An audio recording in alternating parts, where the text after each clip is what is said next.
नमस्कार, स्वागत है आप सभी का साहित्य टाइम्स पे।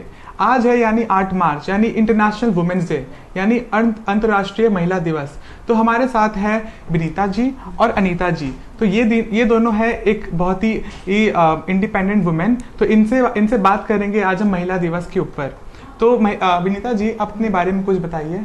मैं बस इतना बोलना चाहती हूँ कि मेरी बचपन से मेरी बहुत इच्छा थी कि मैं आगे पढ़ूँ, आगे जाऊँ, कुछ करूँ। मतलब कुछ कारणवश मैं आगे पढ़ नहीं सकी, लेकिन नहीं मैं पढ़ सकी, लेकिन फिर भी मैं अपने कलमों के जरिए मतलब कुछ लिखी हूँ, कुछ पंक्तियाँ लाई हूँ जो शायद आप लोगों को अच्छे लगें। तो हम सभी सुनेंगे कि विनीता जी किस तरीके की पंक्तियां लिखती हैं। वो एक बहुत ही अच्छी लेखिका हैं। वो पोयम के द्वारा अपने दिल के हर बातों को व्यक्त करती हैं। हमारे साथ स्टूडियो में है अनीता जी भी। वो एक स्टूडेंट, वो एक हाउसवाइफ भी हैं और साथ साथ वो पढ़ाई भी कर रही हैं, एक सोशल वर्कर भी हैं। वो भी अभी वो MA पढ़ रही, मास्टर्स भी पढ़ रही हैं। उनका एक बेटा भी है और वो अच्छे सोशल कार्य भी करती हैं। तो अनीता जी अपने बारे में आप कुछ बताइए। आज महिला दिवस के ऊपर अच्छा लग रहा है कि एक प्रोग्राम ऑर्गेनाइज हो रहा है जो हर एक महिला को इंकरेज करने के लिए सबसे अच्छा जरिया है। तो आज के टाइम में हमको लगता है, मतलब हमें क्या लगता है, मतलब आज के टाइम में कोई ऐसा नहीं है जो महिलाओं को आगे बढ़ने से रोक सकता है। जी बिल्कुल सही। जैसे कि अभी इक्वालिटी का जमाना है। हाँ, इक्वालिटी है कि आज कोई किसी से कम नहीं है, चाहे वो महिला हो है चाहे रात हो। हर परिस्थिति में महिला अपने आप को हैंडल कर सकती है हर जगह पर अच्छे तरीके से, अगर सोच अच्छी हो और सोच के साथ हमारे जो करना है वो सही हो, तो कोई नहीं रोक सकता है कि हम आगे नहीं बढ़ सकते। बिल्कुल सही। तो मैं अनीता जी से बिल्कुल सहमत हूँ। तो साथ साथ मैं विनीता जी से जानना चाहूँगा कि आपके लिए महिला क्या है? मेरे हिसाब से महिलाएं एक बहुत मतलब एक प्रेरणा देने वाली होती हैं, जो अपने सपनों को साकार करने के साथ साथ बच्चे, घर परिवार सबको लेकर साथ चलती हैं और अपने सपनों को साकार करने की कोशिश में लगी रहती हैं। मैं कुछ पंक्तियाँ बोलना चाहती हूँ उन महिलाओं के लिए जिनके सपने कुछ अधूरे रह गए हैं। जैसे फूलों से भी प्यारी होती हैं ये प्यारी महिलाएं, जग से भी न्यारी होती हैं ये प्यारी महिलाएं, अपने गमों को छुपाती हैं ये प्यारी महिलाएं, हंसती और हंसाती हैं ये प्यारी महिलाएं, हर पल मुस्कुराती हैं ये प्यारी महिलाएं, हर पल मुस्कुराती हैं ये प्यारी महिलाएं, दो घरों को सजाती हैं ये प्यारी महिलाएं, दो घरों को सजाती हैं ये प्यारी महिलाएं, हर घरों में सताई जाती हैं ये प्यारी महिलाएं, हर रिश्तों को बखूबी निभाती हैं ये प्यारी महिलाएं, हर घरों को रोशन करती हैं ये प्यारी महिलाएं। और ईश्वर ने दिया इतना अनमोल तोहफा, आखिर क्यों कोख में मारी जाती हैं ये प्यारी महिलाएं, दहेज की आग में क्यों जलाई जाती हैं ये प्यारी महिलाएं, भूखे लालचियों की हवस क्यों बनती हैं ये प्यारी महिलाएं, किसी का शिकार क्यों बनती हैं ये प्यारी महिलाएं, क्यों महिलाएं ही क्यों, आखिर क्यों। मैं इतना बोलना चाहती हूँ कि ऐसा क्यों होता है उनके साथ कि उनको आगे नहीं बढ़ने दिया जाता है, उनको रोक दिया जाता है। वो कुछ कर सकती हैं, उनके अंदर में है वो जज्बा है, वो जज्बात है, लेकिन लोग पहचानते नहीं क्यों। अरे वो भी तो एक इंसान है, वो अच्छा कर सकती हैं, उनको भी आगे बढ़ाना चाहिए, उनको उनका सपोर्ट करना चाहिए। तो विनीता जी, जैसे कि आपने कहा कि आप बचपन में अच्छे से पढ़ नहीं पाई कुछ परिस्थितियों के कारण, तो आपने फिर मतलब पोयम लिखने का क्यों आपने जारी रखा? क्या सोच थी कि जिसने कि अभी तक इस उम्र तक आप पोयम ही लिखती हैं? मैं ये बात ज़रूर कहना चाहूँगी कि मेरी बहुत इच्छा थी कि मैं आगे पढ़ूँ, कुछ बनूँ, इंडिपेंडेंट, लेकिन कुछ कारणवश ऐसा नहीं हो सका। फिर भी मेरे सपने कुछ अधूरे रह गए, लेकिन मैं अपने कलमों के द्वारा मैं लिखना शुरू की कि मुझे कुछ लिखना है, कुछ अच्छा करना है। आज की परिस्थितियों को देखते हुए मैंने ढेरों लिखे हैं और मैं चाहती हूँ कुछ मैं और महिलाओं के लिए सुनाना चाहती जरूर। हूँ। जैसे कि हंसो तुम कि फूल शर्मा जाए, बढ़ आगे पीछे जहाँ छूट जाए, महको ऐसे कि शमा महक जाए, तू जुगनू नहीं कि जल कर बुझ जाए, तुम तो वो तारा हो जो सदियों जलता ही जाए, महको ऐसे कि शमा महक जाए, तू जुगनू नहीं कि जल कर बुझ जाए, तुम तो वो तारा हो जो सदियों जलता ही जाए। ऊपर हो इतनी कि आसमां तुम्हें छू जाए, बस दुआ है इतनी कि तुम नहीं मंजिल तुम तक पहुंच जाए। वाह। और मैं एक और छोटा सा कहना चाहूँगी, जीने को मन चाहा सहारा नहीं मिलता, किसी को कश्ती किसी को किनारा नहीं मिलता। और मैं कुछ सुनाना चाहती हूँ, जिस तरह तारों के बीच रहकर चांद फैलाता है अपना प्रकाश, उसी तरह इस दुनिया के भीड़ में रहकर तुम करो अपने अस्तित्व का विकास। तो आपने बहुत ही बखूबी से आपने सुनाया कविता, तो हमें बहुत अच्छा लगा, हमारे व्यूअर्स को ये बहुत अच्छा लगा होगा, मुझे ये पक्का विश्वास है। तो मैं अनीता जी से ये जानना चाहूँगा कि आज इस ज़माने में जिस तरीके से वुमेन को सुरक्षा नहीं मिल पाता है उस अच्छे तरीके से, तो आप क्या कहना चाहेंगे हमारे समाज को, हमारे जितने भी कॉन्स्टिट्यूशन, हमारे जितने भी गवर्नर्स, उनको क्या कहना चाहिएगा? सुरक्षा नहीं मिलने का ये रीज़न है कि लोग सोचना ही चाहते हैं या तो अपने आप को फर्स्ट प्रायोरिटी देना चाहते हैं कि I am the best, but ऐसा नहीं है। आज के टाइम में सभी अगर चाहे तो सब बेस्ट है, बस सोच बड़ा करना होगा। तो वो सोच को किस तरीके से हम बड़ा कर सकते हैं? सोच को इस तरह बड़ा करना है कि हम जितना हो सके महिलाओं को हर जगह देते हैं, कहने को है कि महिलाएं आगे हैं, बट सपोर्ट चाहिए चारों तरफ से। तो उस सपोर्ट के लिए सबको अपना अपना एक मतलब कंट्रीब्यूशन हो या कदम हो, वो आगे बढ़ाना है। और जितना हो सके मतलब उनको रिस्पेक्ट देने का, मतलब हर तरीके से जो भी हो सकता है इंसान को वो करना चाहिए कि उनको हर जगह मतलब डिसक्वालीफाइड या उनको डिससेटिस्फैक्शन के मतलब ये सोच के कि वो नहीं कर सकती हैं, ये करके उनको पीछे बैकवर्ड मतलब हमेशा पीछे की तरफ वो पुश करना नहीं चाहिए, बल्कि फॉरवर्ड होना चाहिए। जैसे फॉर एग्जांपल मेरा ही है सबसे बड़ा, मेरे घर में मेरे घर वाले सबसे बड़े मतलब वो हैं सपोर्टिंग एक्टर्स मेरे लिए। मेरे बड़े भैया, मेरे छोटे भैया, मेरी मम्मी। आज मेरी मम्मी मतलब पापा तो मेरे बहुत छोटी उम्र में मेरे को छोड़ के चले गए, बट छोड़ के इन द सेंस कि वो पास्ट अवे है। तो इसलिए हमको लगता है कि शायद पापा के बाद मम्मी और मेरे दो भैया, ये मेरी लाइफ के सबसे इम्पोर्टेंट रोल है। और तो ये कहने का ये बात है कि सिर्फ सोच का फर्क है, चाहे वो पुरुष हो या महिला हो। और आज के टाइम में मेरे दो बड़े भैया हैं, बट वो मेरे को अपनी सिस्टर से ज़्यादा मेरे छोटा भाई समझते हैं। इस चीज़ को दिमाग में रखते हुए मेरी हर चीज़ में सपोर्ट करते हैं, चाहे वो कोई भी जगह हो, चाहे वो इंडिया से मतलब कलकत्ता से बाहर जाना हो तो भी वो मतलब हिचकिचाते नहीं है कि हाँ तुम एक लड़की हो कि नहीं जा सकती हो, ये नहीं कर सकती हो, वो नहीं कर सकती हो। वो हर चीज़ में उनका इतना सपोर्ट है कि शायद हर जन्म में हम चाहेंगे कि ऐसी मम्मी और ऐसे मेरे दो भैया हो। और मेरा मतलब फैमिली भी मेरे सब लोग बहुत अच्छे हैं घर पे कि जो हर तरीके से सपोर्ट करते हैं। ये बात आपने बहुत ही बड़ा बात कहा कि आपको अगले जन्म में भी आपको उसी तरीके के मम्मी और भाई चाहिए। तो मैं ये भी जानता हूँ कि आप एक सोशल वर्कर हैं, आप जितने भी गरीब बच्चे हो या महिलाएं हो उनको आप सहारा देती हैं, चाहे वो किसी भी रूप में हो, आप उनका दर्द समझती हैं और उनसे बांटती हैं। तो आप कुछ बताइए कि आप किस तरीके का सोशल वर्क करती हैं अपने भाइयों और अपने अंकल जी लोग के साथ मिलके?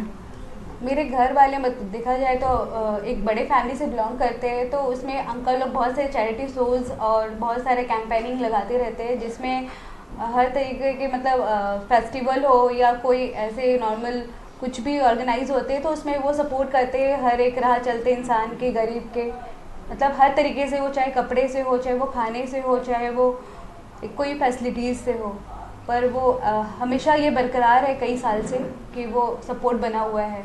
तो मैं अनीता जी दर्शक को जानना चाहेंगे कि आप किस तरीके का सोशल वर्क करती हैं और किस माध्यम से आप लोगों को क्या प्रेरणा देना का कोशिश करती हैं? इंसान अपने लिए तो हमेशा सोचता है, पर जब दूसरे के लिए सोचता है तो वो सोच सबसे ज़्यादा बड़ा होता है। तो बस मेरी नज़र में ये है कि सेल्फ तो हर कोई है, बट जब दूसरे के लिए सोचता है तो खुद में अंदर से एक अच्छा वाला फीलिंग आता है कि हाँ हम किसी के लिए कुछ किए हैं। तो चाहे वो कुछ भी आप डोनेट करिए, चाहे वो किसी अपने हेल्प से करिए, बट तो विनीता जी, मैं आपसे कुछ पंक्तियों की कुछ लाइन सुनना चाहूँगा जो आप महिलाओं के ऊपर कहना चाहेंगे। महिलाओं के ऊपर तो सुना दीजिए। महिलाएं जैसे प्रकृति हैं, प्रकृति।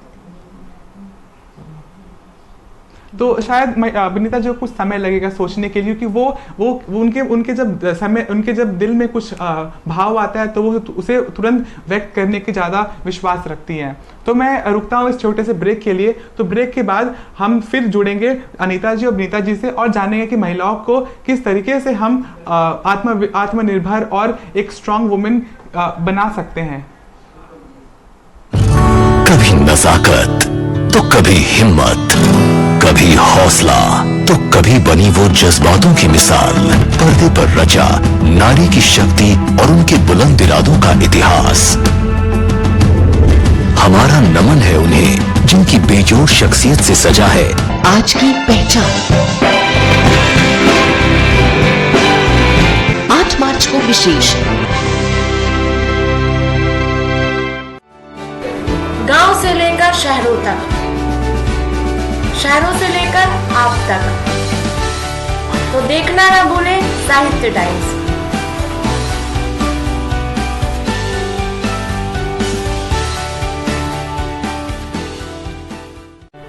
लाइट से लेकर कैमरा तक और कैमरों की नजर होगी आप तक,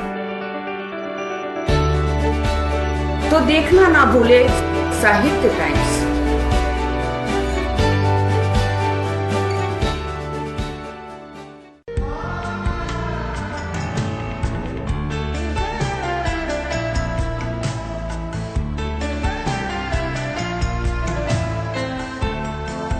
संस्कृति के आंगन में साहित्य टाइम्स। स्वागत है आप सभी का वापस से। हम सभी जुड़े थे साहित्य टाइम्स के माध्यम से। महिलाओं के ऊपर आज महिलाओं का दिन है, आज अंतर्राष्ट्रीय महिला दिवस। तो हमारे साथ है अनीता जी और विनीता जी। ये दोनों ही एक अच्छी महिलाओं का रोल निभाती हैं अपने जीवन में। तो मैं एक्चुअली विनीता जी से जानना चाहूँगा कि वो जो सोच रही थी कि उनको कुछ बोलना है पोएम के माध्यम से दर्शकों को, तो आप कुछ पंक्तियाँ बता सकें। मैं ज़रूर सुनाना चाहूँगी। मैं बचपन पे जी। उगता सूरज होता है बचपन, खिलखिलाते नाचते गाते बच्चे, अपनी नन्ही नन्ही आँखों में बड़े बड़े सपने सजोते हैं, इठलाते सराते करते हैं और डांट पड़ने पर चुपके से माँ की गोद में सहमे से समा जाते हैं। ना मंजिल का पता ना रास्ते का, बस चलने की धुन में धुनी रमाता है ये बचपन। हर गमों से बेपरवाह है बचपन, हर बातों से अनजान है ये बचपन। मौज मस्ती की दुनिया असली दुनिया नज़र आती है। ईश्वर आपसे दुआ है इतनी, किसी का भी बचपन किसी से मत छीनना। वाह, आपने बिल्कुल अच्छी बातें बताई। आपने शायद उन करोड़ों बच्चों की बात के दिल की बात अपने जुबानी आपने ज़रूर बताई है। मैं ये बोलना चाहती हूँ, जो बच्चे मतलब छोटी ही उम्र में मतलब कुछ नहीं कर पाते, आगे पढ़ नहीं पाते हैं, उनको काम में लगा दिया जाता है, उनकी पढ़ाई रोक दिया जाता है कुछ घर की परिस्थितियों की वजह से। तो मैं चाहती हूँ कि ऐसे बच्चों को जो समाज सेविकाएँ करते हैं या कुछ अच्छे काम करते हैं, उनको वे लोग उनकी मदद करें और उनको ज़रूर पढ़ाएं, क्योंकि आज के समय में पढ़ाई बहुत ही ज़रूरी है और बच्चों को अच्छी शिक्षा देना ये बहुत ज़रूरी है। बिल्कुल, इस तरीके का सोच हमारे देश में बहुत ज़रूरी है। क्यों रिंकी जी? बिल्कुल, और मेरे घर वाले इस चीज़ को लेकर तो बहुत सपोर्टिव है। सबसे बड़ी बात जिसकी वजह से मेरे अंकल लोग बहुत सारे मतलब बोले तो बहुत सारे कैंप्स वगैरह ऑर्गेनाइज करते हैं, जिसमें तो औरतों का पूरा सम्मान का ख्याल रखा जाता है, उनकी हर सुविधा और हर नीड्स का, ज़रूरतों का मतलब पूरा डिमांड पूरा किया जाता है। और इसके साथ ही मेरे फ्रेंड्स के संग हम लोग एक चैरिटी चलाते हैं जिसका नाम है यवी चैरिटी। तो उसके बारे में कुछ बताइए, किस तरीके की चैरिटी है? जिसमें स्पेशली लड़कियों को ज़्यादा सपोर्ट किया गया है, जिनको हर तरीके से स्टडीज से और उनको कपड़ों से मतलब हम लोग जितना हो सके फ्रेंड्स मिलके उसको मतलब आगे बढ़ाते हैं। तो रिंकी जी मुझे ये बताइए कि आजकल हमारे देश में लोग तो खाने की और हर तरह की बहुत बर्बादी करते हैं, और वहीं पे रास्ते में हम देखते हैं कि कुछ महिलाएं हैं जो बूढ़ी हैं, जिनका सम्मान नहीं किया, उनको घर से निकाल दिया जाता है। तो आप हमारे दर्शकों को क्या बताइएगा, क्या कहना चाहती हैं कि उन माओं को, उन बेटियों को, उन बहनों को किस तरीके से सम्मान दिया जाए कि वो अपने जीवन में वो अच्छे से खड़ी हो पाए अपने पैरों पर और कुछ बन के हमारे देश का नाम रोशन कर पाए? ये तो इंसान के सोच पे डिपेंड करता है कि वो कैसा काम कर रहे हैं। तो मतलब आप क्या कहना चाहेंगे? ये कहना चाहेंगे कि जो बच्चे अपने माँ बाप को नेग्लेक्ट कर रहे हैं, जो अपनी बूढ़ी माँ को रास्ते में या अनाथालय में छोड़ने की गलती, सबसे बड़ी गलती जिसको बोल सकते हैं, वो कर रहे हैं, वो शायद आज बहुत अच्छा लग रहा है, कल शायद उनके साथ भी रिपीट हो सके ये चीज़, कि उनके खुद के बच्चे यही चीज़ देख रहे हैं, हम जो बचपन से देखते हैं वही सीखते हैं। तो मेरे ख्याल से यही है कि अगर हम अपने बच्चों को सही परवरिश और सही मतलब संस्कार देंगे तो शायद कभी ऐसा नहीं होगा कि कोई माँ बाप को अपने मतलब अनाथालय या कहीं भी छोड़ने की गलती करेंगे। बिल्कुल सही बात। तो मैं विनीता जी से जानना चाहूँगा कि आज 8 मार्च को अंतर्राष्ट्रीय महिला दिवस है, तो क्यों ऐसी क्या ज़रूरत पड़ी कि हमें एक महिलाओं के लिए एक दिन बनाना पड़ा? मतलब ऐसी क्या परिस्थितियाँ थी कि महिलाओं के लिए एक दिन है, पुरुषों के लिए क्यों नहीं? मेरी नज़र में अगर देखा जाए तो औरतें बहुत ज़्यादा संघर्ष करती हैं। वो दो परिवारों को संभालती हैं, बच्चे, घर, सबको देखते हुए अपने सपनों को भी वो आगे तक लेकर जाती हैं। इसलिए मेरे हिसाब से औरतें का एक महत्वपूर्ण भूमिका है। अच्छा, तो अगर हमारे देश में अगर महिलाएं ना होती तो हमारा देश कैसा होता? एक खाली रेगिस्तान की तरह होता। या तो आप क्या सोचती हैं, कैसा होगा? मेरे हिसाब से अगर औरतें ना होती तो इस संसार में कुछ भी अच्छा नहीं होता, क्योंकि अच्छा नहीं होता।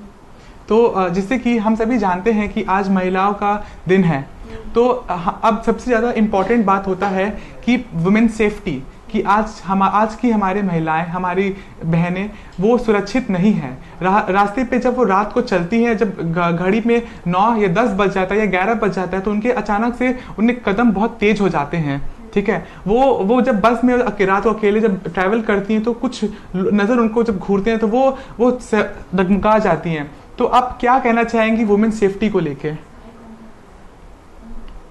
ये ह्यूमन सेफ्टी तो हमारी लोकेलिटी और यहाँ के लोगों पे डिपेंड करता है कि अगर वो जितने आज के टाइम में एजुकेशन और इंसान की सोच दोनों ही बहुत ज़्यादा ही मैटर करता है। तो हमको लगता है कि अगर ये दोनों ही ब्रॉड माइंडेड हो तो महिलाएं हर तरीके से सेफ है।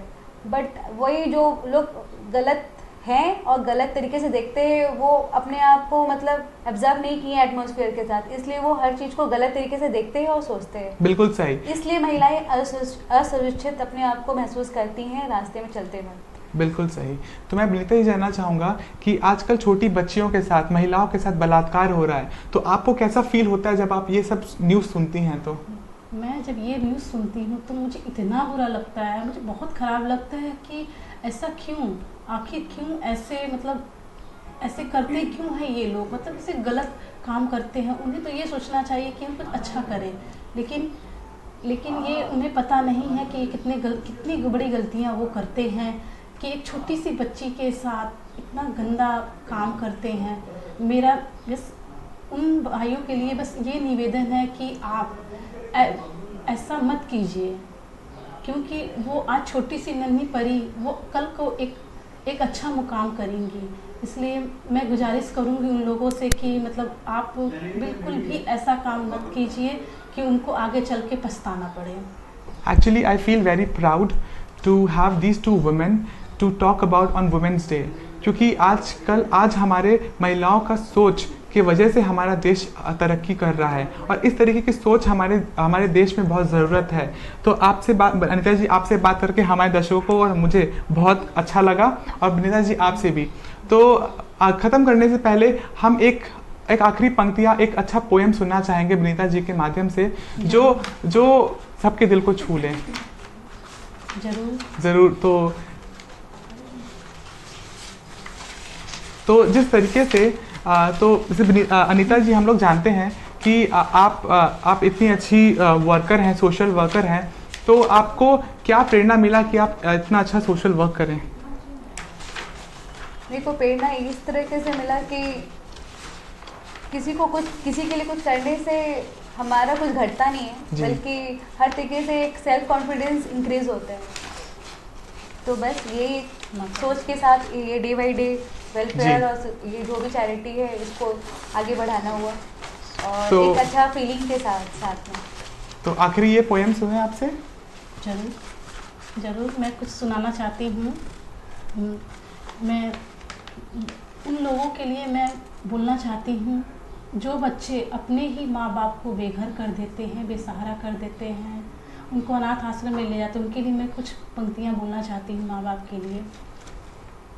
हमें पालते पोसते हैं माँ बाप, हमारी ही गलतियों को करते हैं नज़रअंदाज, भूखे रह कर हमको खिलाते हैं माँ बाप, पढ़ा लिखा कर करते हैं जीवन सुधार, नींद न आने पर लोरी सुनाते हैं माँ बाप, भरा दूध का गिलास पिलाते हैं माँ बाप, हमारे दुख में दुखी होते हैं माँ बाप, हमारे सुख में सुखी होते हैं माँ बाप, कभी दिल ना दुखाना माँ बाप का, पूरी उम्र पड़ेगा पछताना, गमों के आंसू को बहाना, जन्नत पाएंगे जब पोंछेंगे इनके आंसू, ना जाने किस मोड़ पर आ जाए बुलावा, मंदिर मस्जिद गुरुद्वारा सारे तीर्थ चारों धाम माँ बाप के चरणों में, क्या हुआ क्या है आज के नौजवानों को, जो करते हैं बेघर बेसहारा अपने ही माँ बाप को।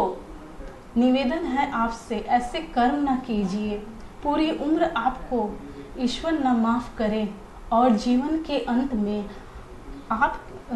अंत में आपके ही बच्चे न दें आपके ही बोए बुरे कर्मों की सजा। वाह, मैं आप दोनों का अभिनंदन करता हूं कि आप साहित्य टाइम्स के माध्यम से हमारे दर्शकों को इतनी अच्छी बातें बता पाए। आप सबको दिल से, तहे दिल से शुक्रिया। तो मैं आप सभी को वापस से हैप्पी वुमेंस डे विश करना चाहता हूं, और आप सभी को थैंक्स करना चाहूँगा, सारी वुमेंस को। तो आप सभी को हैप्पी वुमेंस डे, और देखते रहिए साहित्य टाइम्स, और हम लोग जुड़े रहेंगे अगले कुछ शोज़ और न्यूज़ के साथ। तो देखते रहिए साहित्य टाइम्स। कभी नजाकत तो कभी हिम्मत, कभी हौसला तो कभी बनी वो जज्बातों की मिसाल, पर्दे पर रचा नारी की शक्ति और उनके बुलंद इरादों का इतिहास। हमारा नमन है उन्हें जिनकी बेजोड़ शख्सियत से सजा है आज की पहचान। 8 मार्च को विशेष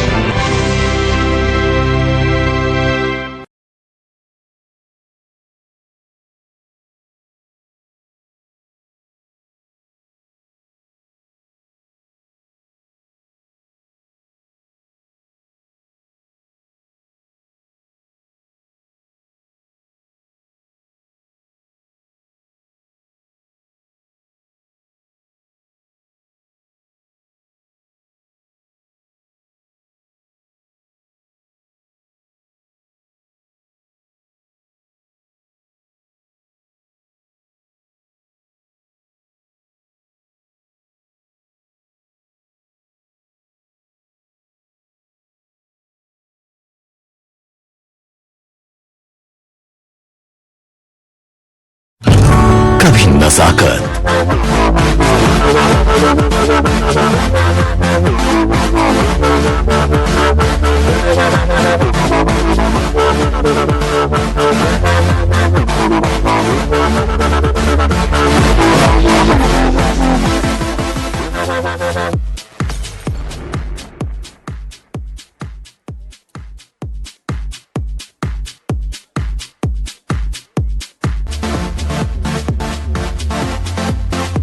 I would request all the judges to come on stage so that people are tired, so that we can save some. Please, all judges, please come on stage.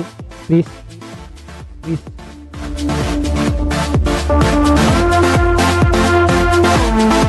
And the next award is Mrs. Gujarati, second runner-up. Any guesses for second runner-up? Mrs. Mumbai Gujarati. Who should be? Who? That's see. contestant number 34. I would like Mr. Manilal Kala, a very well-known name in newspaper industry, Anasi Janmamuni Group of News, to do the crowning.